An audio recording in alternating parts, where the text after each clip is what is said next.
Mort en 1376, il s'assura que sa crypte soit ornée de sculptures en pierre représentant le visage de son épouse bien-aimée. Mais peu après, elle lui infligea une trahison déchirante. N'être héritier présomptif du trône d'Angleterre lui promettait une vie confortable, bien que lourde de pression. Mais ce ne fut vraiment pas le cas pour Édouard de Woodstock, surnommé le Prince Noir.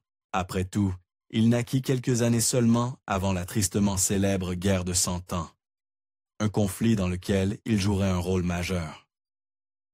Et il ne fallut pas longtemps pour que sa famille le plonge au cœur du tumulte. Dire que l'enfance d'Édouard fut un tourbillon serait un euphémisme. Son père, devenu roi à 14 ans, prépara Édouard pour une trajectoire similaire. Il tenta d'arranger un mariage pour Édouard, alors que le garçon sortait à peine de l'enfance et le nomma comte de l'un des royaumes les plus puissants d'Angleterre, à l'âge tendre de 2 ans. Édouard devint alors le plus jeune duc de Cornouailles de l'époque, mais cette période ne se résumait pas à des projets d'avenir. Une épée de Damoclès planait constamment au-dessus d'Édouard. Comme nous l'avons établi, les premières années d'Édouard furent remplies de drames, mais durant ces années les plus vulnérables, il fut aussi en grand danger. À seulement 5 ans, des rumeurs commencèrent à circuler selon lesquelles la France voulait envahir l'Angleterre. En tant qu'héritier du trône, Édouard serait l'une des premières cibles. La menace ne se concrétisa jamais, mais ce ne fut que la première des nombreuses rencontres avec le danger pour le jeune Édouard. Édouard n'était pas le seul en péril à cette époque. Son père, le roi Édouard III, marchait sur le fil du rasoir avec la France. Un conflit majeur se profilait d'un côté, la paix de l'autre.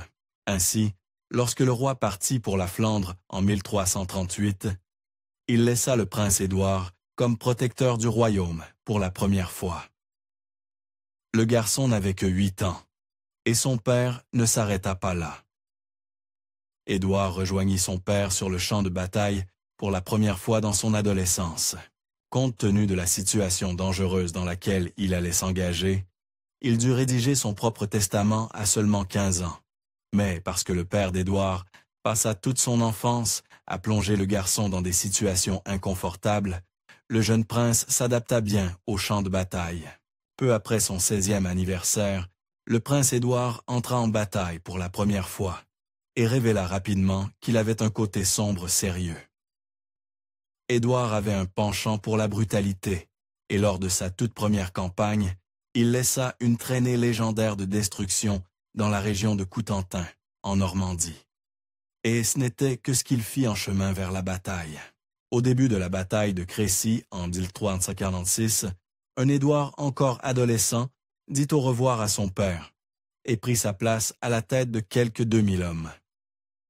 Alors qu'ils entraient en bataille et semaient le chaos parmi les Français, Édouard avança et commença à attaquer la deuxième ligne. Lui et ses hommes se retrouvèrent bientôt face au comte d'Alençon et réalisèrent qu'ils avaient commis une terrible erreur.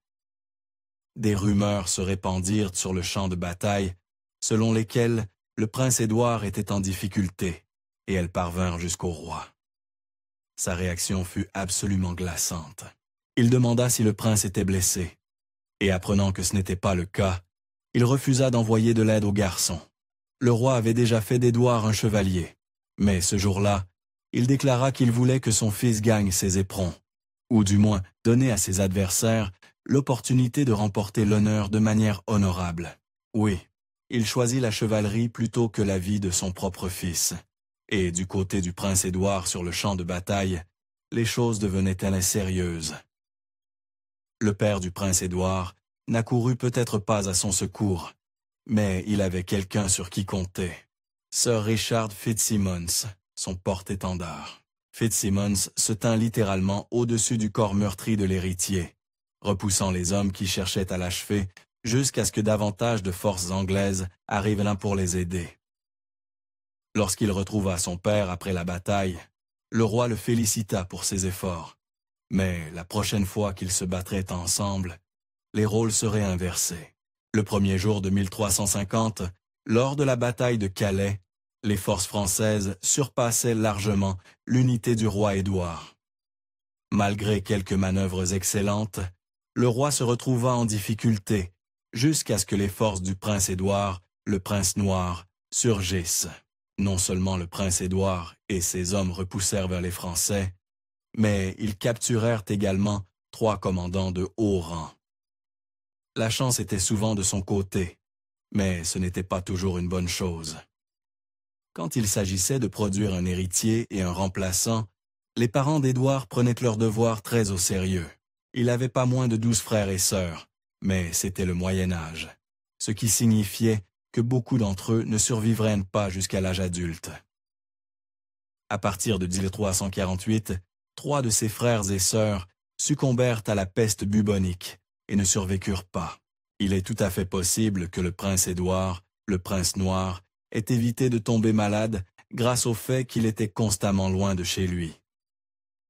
Après son triomphe à Calais, Édouard prit la mer pour affronter les forces castillanes lors de la bataille de Winchelsea. Bien qu'il semblât qu'ils avaient l'avantage, il y avait un problème crucial.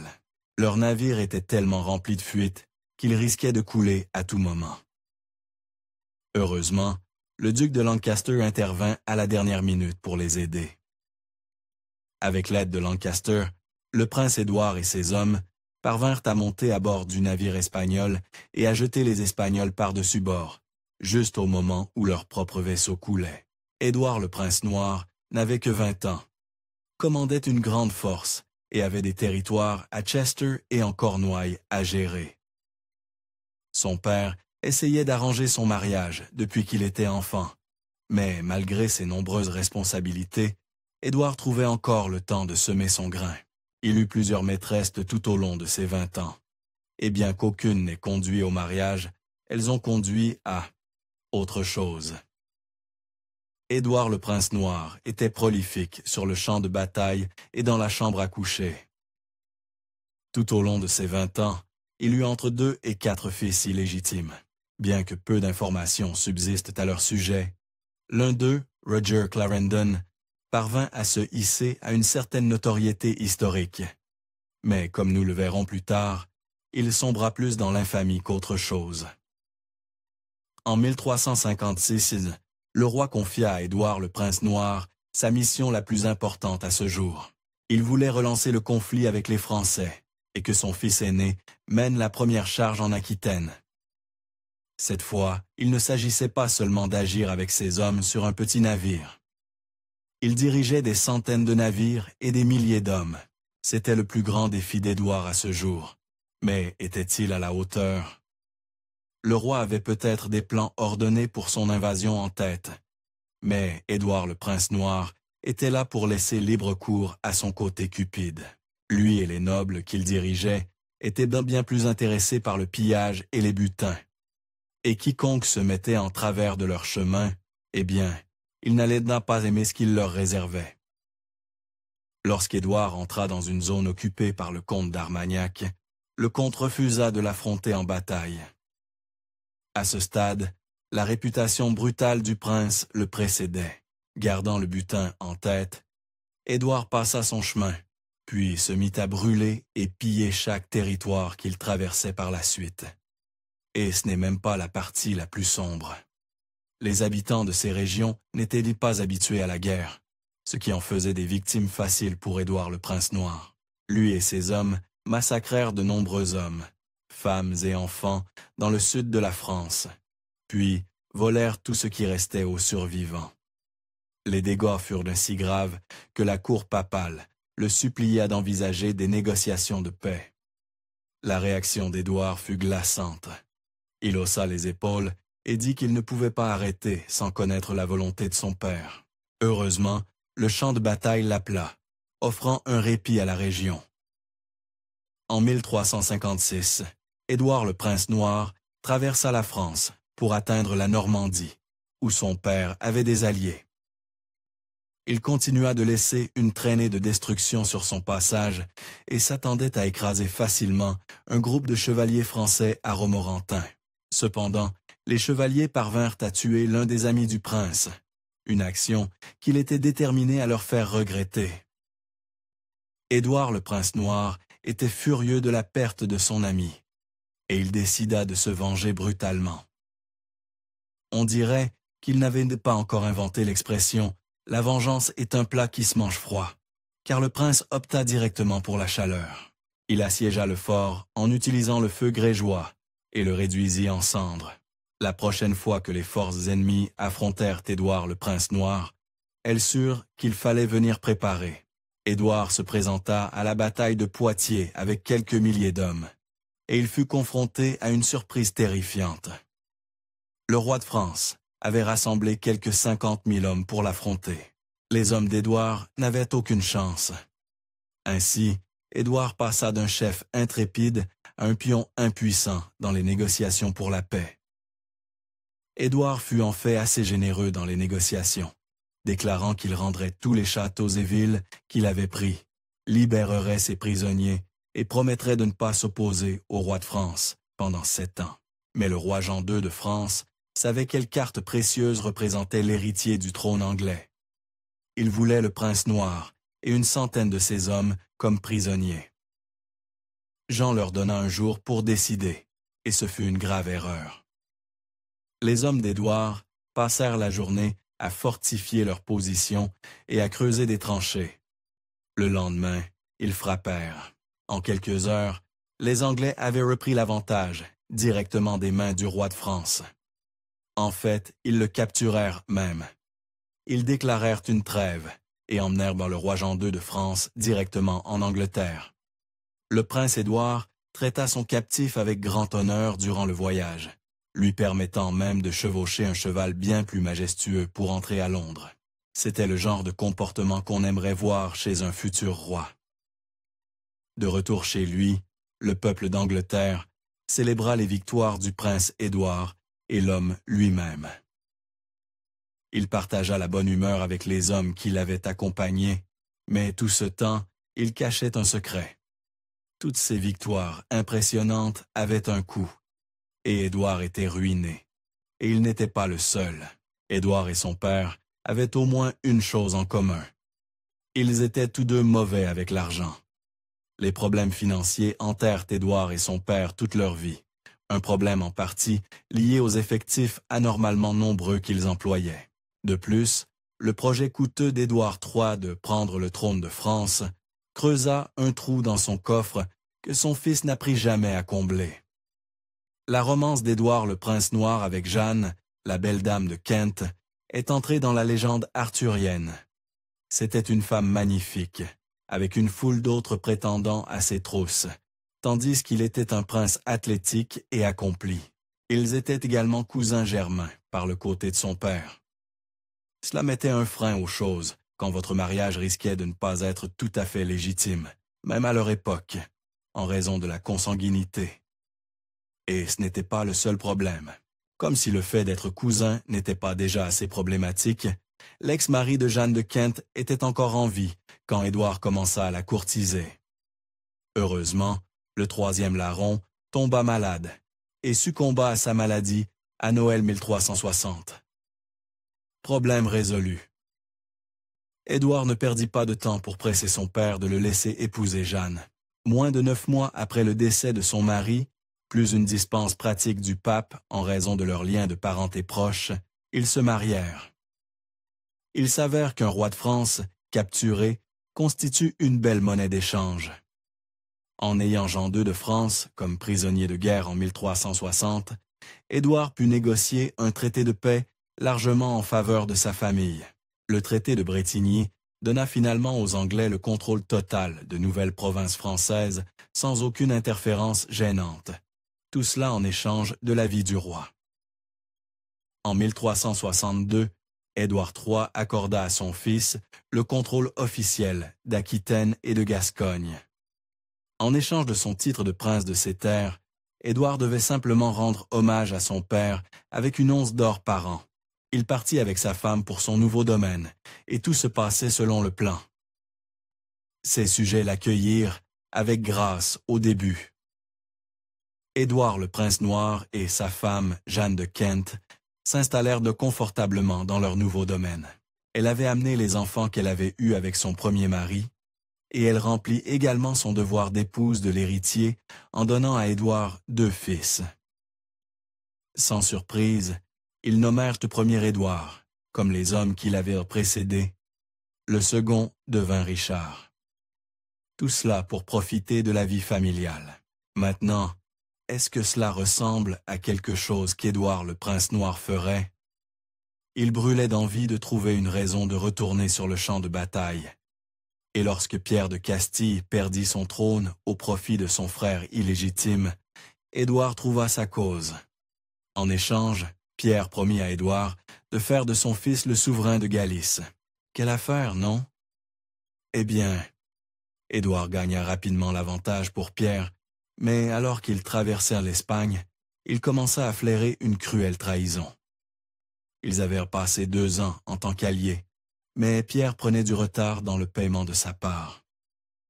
Avec chaque jour qui passait, il devait de plus en plus d'argent à Édouard. Pierre dit à Édouard d'attendre à Valladolid, pendant qu'il allait chercher des fonds. La chaleur de l'Espagne ne convenait pas à Édouard et ses hommes. Ils passèrent beau l'été à succomber lentement à la dysenterie et à d'autres maladies. Bien que des rumeurs sombres circulaient selon lesquelles quelqu'un les empoisonnait, ce n'était pas une attente agréable. Mais c'était bien pire que cela. Certains historiens estiment que les maladies emportèrent 4 hommes sur 5 du prince. Édouard n'en réchappa pas indemne non plus. Après son séjour en Espagne, la maladie le tourmenta pour le reste de sa vie. Et en plus de cela, il ne semblait vraiment pas que Pierre allait revenir avec cet argent. Réalisant qu'il n'allait pas obtenir ce que Pierre lui devait, Édouard retourna précipitamment en Aquitaine, tant qu'il avait encore un chemin sûr pour y parvenir. Et à son retour, il ne reçut pas exactement un accueil chaleureux.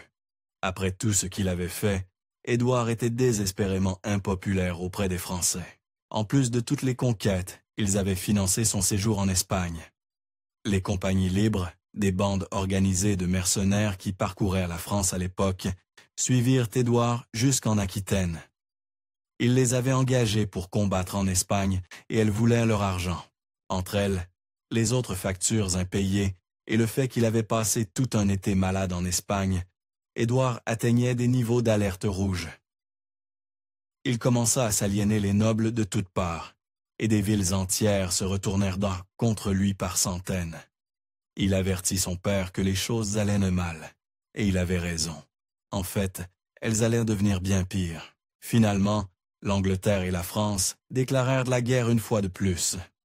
Les Français voulaient récupérer l'Aquitaine d'Édouard, mais la perte de son domaine n'était rien comparée à la perte personnelle qu'il subit lorsque le conflit éclata. Après une attaque brutale et des heures passées dans l'agonie, l'ami le plus proche d'Édouard et son allié constant, Sir John Chandos, succomba aux blessures subies au combat. Normalement, Édouard le prince noir aurait déchaîné une vengeance brutale sur les forces qui avaient éliminé son ami. Mais pour ajouter l'insulte à l'injure, Édouard était trop malade pour aller au combat lui-même. Il se retrouva tout de même avec du sang sur les mains. Cette tension atteignit son paroxysme en 1370, lorsque la ville de Limoges se souleva en rébellion contre le prince noir. Certains disent qu'Édouard massacra jusqu'à 3000 personnes en représailles. Mais en fait, les historiens regardent de plus en plus avec scepticisme ce chiffre de 3000 victimes dans cette rébellion de Limoges, le chapitre le plus infâme de la vie du prince noir. L'énorme nombre de victimes dans cet épisode fut popularisé par un historien victorien. Cependant, en 2008, un autre historien suggéra que ce nombre pourrait en réalité être aussi bas que 300 victimes au total. En se retirant, Édouard le prince noir devint encore plus malade. Il ne pouvait même plus monter à cheval, mais le pire était encore à venir. En 1371, peu après ses pertes dévastatrices sur le champ de bataille, il rentra chez lui et reçut la nouvelle d'une perte atroce à la maison. Son fils aîné était mort de la peste bubonique à seulement 5 ans.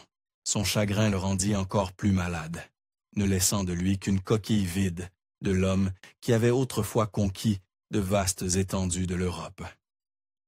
Après une vie de combat, il semblait que le prince noir n'avait plus de combativité en lui. Craignant pour sa vie et sa sécurité, le médecin d'Édouard l'envoya en Angleterre. Là-bas, il languissait, mais lorsqu'il se replongea dans le jeu politique, il commença à se rétablir, comme le ferait un bon accro au travail. Malheureusement, les coups continuèrent de pleuvoir. Les circonstances l'obligèrent à abandonner les territoires qu'il avait autrefois gouvernés en Aquitaine et en Gascogne. Entre cela et le décès de son fils aîné, c'était comme s'il avait perdu tout ce pourquoi il s'était si durement battu au cours de la décennie précédente. Édouard le prince noir géra-t-il bien la situation? Pas vraiment. Les talents d'Édouard sur le champ de bataille ne se traduisaient pas en compétences diplomatiques. Malgré tout, malgré quelques faux pas, comme avoir gravement insulté un archevêque, il parvint à faire quelques progrès et même à réparer certains des dommages qu'il avait causés. Il libéra certains habitants du Cheshire d'un système corrompu, mais il y avait peut-être une raison troublante derrière ce changement de cœur. Il semblait qu'Édouard tournait enfin son attention vers une gouvernance correcte du territoire. Vous savez, maintenant que toutes les conquêtes étaient terminées. Mais en réalité, tout cela était peut-être parce qu'il savait que la fin était proche.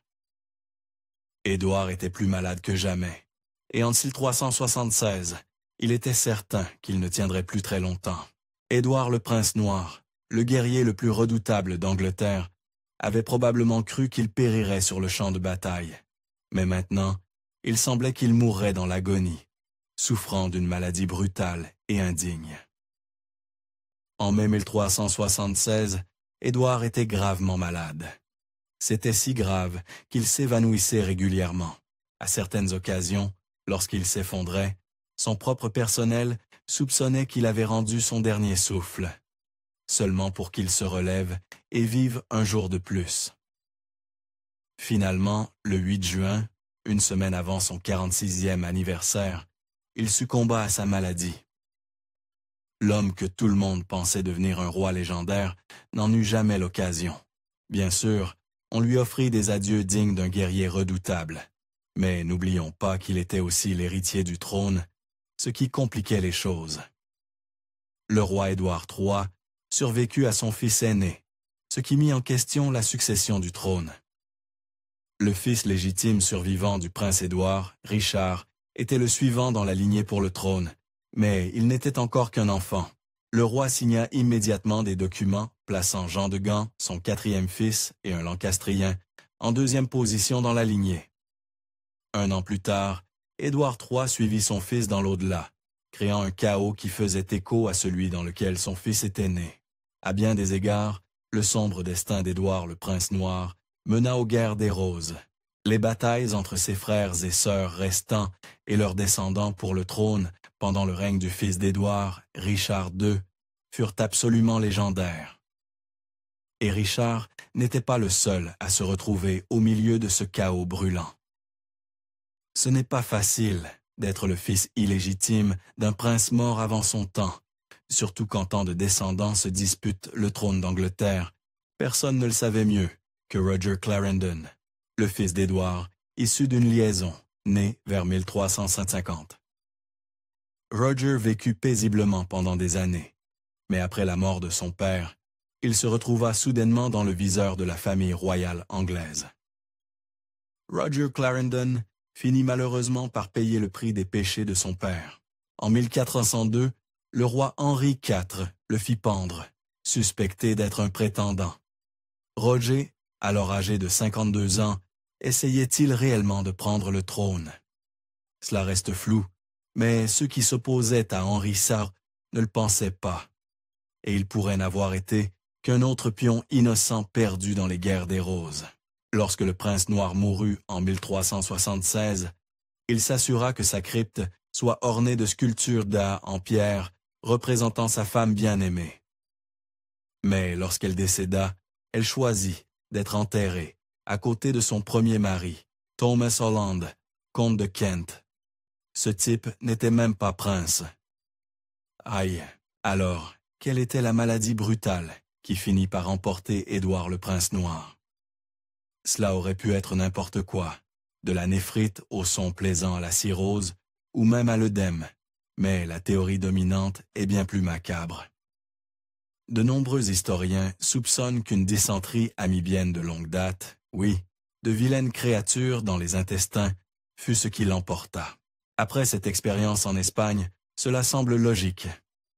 Le fait qu'il souffrait de graves problèmes d'estomac pourrait expliquer sa personnalité sombre et ses sautes d'humeur. Mais je doute que cela constitue une excuse. Il existe plusieurs théories sur la raison pour laquelle Édouard le Prince Noir portait un surnom aussi intimidant.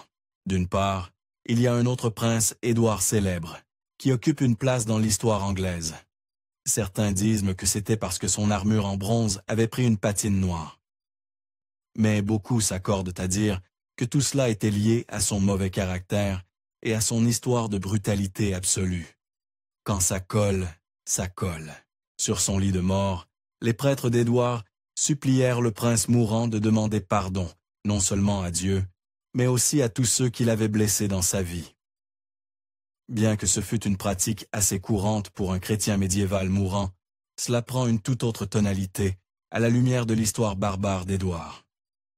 Merci d'avoir regardé l'histoire d'Expo A. Si vous aimez découvrir les meilleures histoires de l'histoire, cliquez sur « J'aime » et abonnez-vous pour continuer à explorer avec nous. N'oubliez pas de visiter notre page principale, Factornet, pour plus de faits incroyables sur tout.